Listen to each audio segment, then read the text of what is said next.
When it comes to the largest maps of virtual spaces, Grand Theft Auto 5 is a reigning champion, alongside other open-world greats like Skyrim and Cyberpunk 2077. But does GTA 5's bright Los Santos or Cyberpunk 2077's darker, neon-lit Night City ultimately claim the largest? The answer may not be as simple as it might first appear. Both games offer giant, detailed cityscapes for players to explore, set as the backdrop to compelling stories with plenty of activities, legal and otherwise, and huge casts of vibrant characters.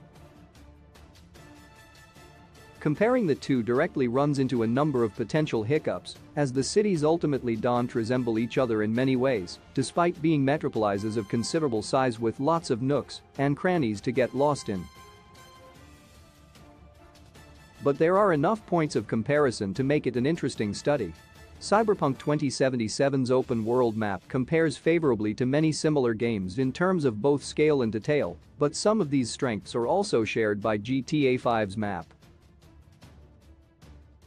Both games focus more strongly on urban sprawl than something like Skyrim or some Far Cry games, meaning that their maps are comparatively denser with architecture and less reliant on open, natural space. This differentiates them from something like Breath of the Wild, which has smaller towns set amid a vast world of plains, mountains, rivers, and valleys. Certainly no one would accuse BOTW or Skyrim of lacking detail, and most open-world games with an emphasis on wilderness, exploration, or survival are built with a different kind of detail in mind, but they also show it in very different ways, with generally less verticality and the expectation of longer treks as players move through the world. GTA 5 and Cyberpunk 2077 take decidedly different approaches.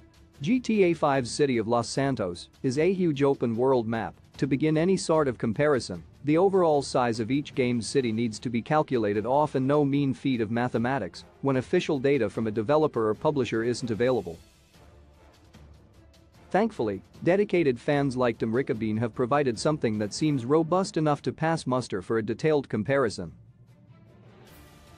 While the full methodology can be seen in the image topping the post itself, in brief, a script that simulates lidar, or light detection and ranging, was used to look at elevation samples and generate a final mesh of GTA 5's world with exact measurements. This provides a final result of just over 80 square kilometers of total area and an elevation range of 290 meters, or 951 feet, to 805.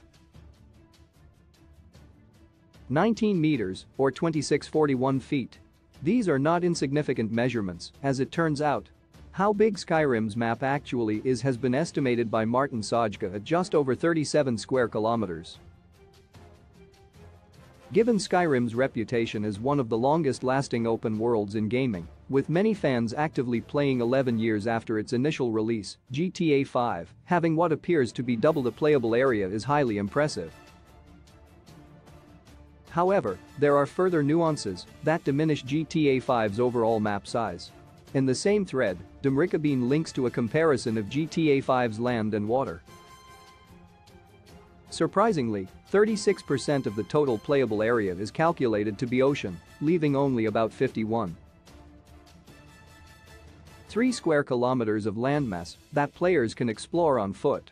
While GTA 5's ocean is certainly navigable by boat and isn't entirely just empty space, there's not much compared to the land itself. While the overall measure of landmass is quite a bit larger than Skyrim, the question when comparing to Cyberpunk 2077's map becomes more about which is denser with interesting detail and perhaps which has greater verticality.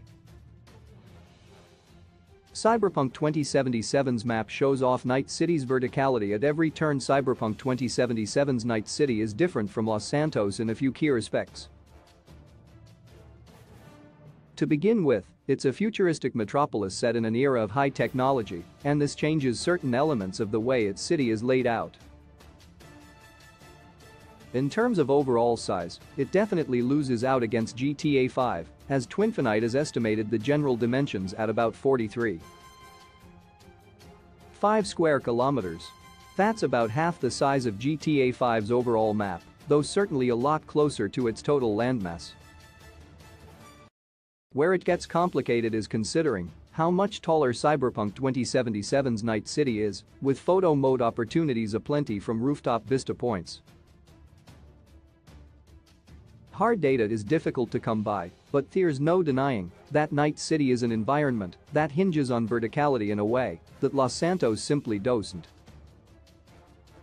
Los Santos is closer to a real-world city, laid out sensibly in a way that's easy for players and its AI characters to traverse. Night City feels fantastical, with enormous buildings that loom before the horizon, from high-rise apartments to the headquarters of megacorporations. Not all of these allow for player exploration, though there are plenty of main story moments that do, and those who go off the beaten path will find that there are a variety of ways to scale the rooftops, balconies, and billboards of Cyberpunk 2077's dense districts. Additionally, GTA 5's open world takes full advantage of more rural and natural spaces, where there's less to actually do.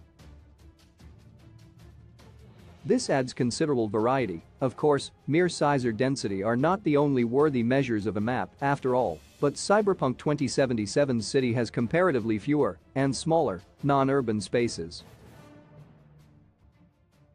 While it's impossible to say exactly how much these extra dimensions of density and verticality balance Cyberpunk 2077's relative feeling of packing more per square inch against GTA 5's somewhat larger size, it's certainly apparent that there's more to consider than sheer landmass alone. In the end, both GTA 5 and Cyberpunk 2077 offer physically and mechanically similar experiences, but each does so through an environment that's a character unto itself, with a distinct personality that sets it apart. While a direct comparison between the two may be a wash as far as declaring a winner, with too many variables lacking data for a definitive comparison, it can be said with certainty that these games provide a pair of the most immersive virtual cities yet seen in games. Fans of both GTA 5 and Cyberpunk 2077 are fans for good reason, and it will be up to future games to top these virtual cities if they can. Source: Demrikabine Reddit. 2. Martin Sajka, Twinfinite.